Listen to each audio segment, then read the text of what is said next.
G'day, it's me, MLB. We're kicking off chapter 66 of Serendipity with good old Greg from the previous chapter. He is hoping he's okay.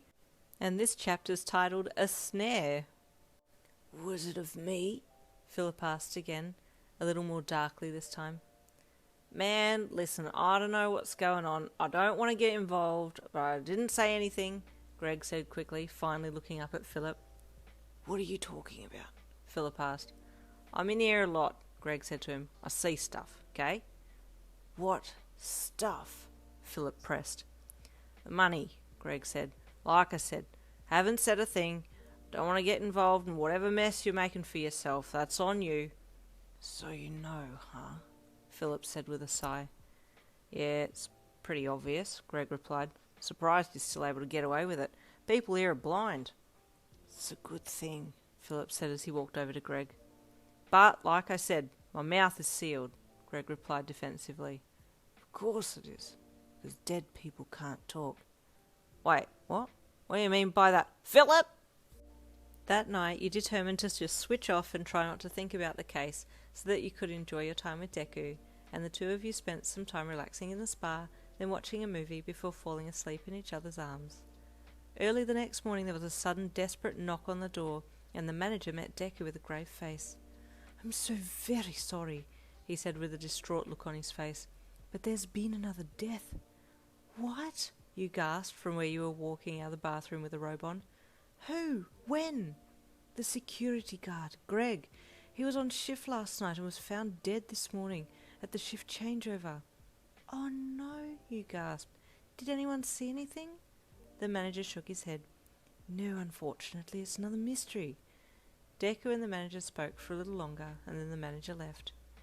I think it's related, you said to Deku. I was the one that went down to the security office last night. What if Philip saw me go down there and found out about me getting the tapes and killed the guard?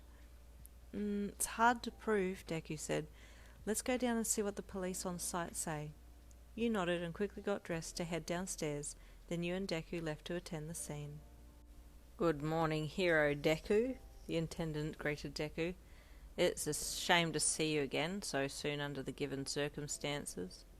What happened? Deku asked as he stepped up beside the attendant. It appears he was struck on the head from behind, he said, gesturing to the sheet that was covering the body on the ground. The same as how Maya was killed, you thought. It doesn't look like he put up a fight, so the person must have snuck up on him, the attendant continued. Or, you added in, he was put to sleep before he was struck. Is it early enough to have a reading on if the quirk was used or not? Deku looked from you to the attendant. Yes, we should be able to tell, the attendant replied. Even if it might be a gas quirk? You asked. Yes, it will still show up in the blood reports at this stage, the attendant commented with a nod. Is there someone you have in mind? You didn't know if you should answer that and remained silent, letting Deku take over. She is thorough, Deku replied in your stead. No leaf unturned.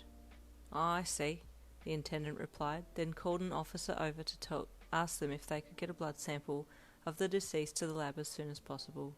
You thanked both the policemen, then turned to Deku and addressed him in a whisper. I have an idea on how we can catch Philip, but I'll need your help. Deku gave you a curious look and you jerked your head for him to follow you to the door so you could talk without being overheard. This will be potentially dangerous, but it's the only way, you said to him. What is it? He asked, glancing around to make sure that no one was listening in. I'll play the scapegoat, and you put a wire on me and record anything he says. I have a feeling if I confront him in private and accuse him of killing Maya and the guard, he might confess, or try and kill me, but either way, if you get a recording, it's solid evidence. I don't like this idea at all, Deku said sadly. I can't put you in danger like that. But you're not putting me in danger. This is my idea. But I can't just stand by and let you do this. Listen, you said in a stern, low voice. This guy has killed 2 people, and he's getting away with it. We need to stop him. Deku's worried eyes bore into yours as you held his gaze with confidence, a very determined look on your face. Oh, I see so much of myself in her, he thought with an internal sigh. Please, you stated. It wasn't really a beg, it was more of a polite demand. Deku's shoulders softened.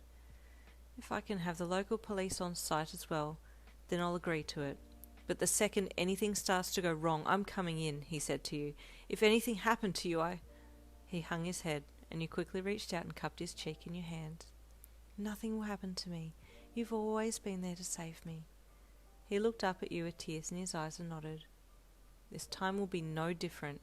He reached out and took you around the waist and hugged you tenderly. After sharing an intimate cuddle in the hall, Deku stepped back into the security room to talk with the attendant while you waited outside.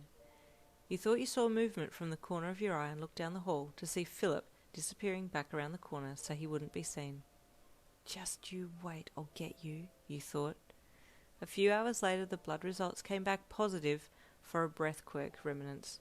So, using this evidence, Deku asked the superintendent if you and himself could set up a trap to catch Philip, should he confess to his crimes if you were alone to him, and everything was set for the following day.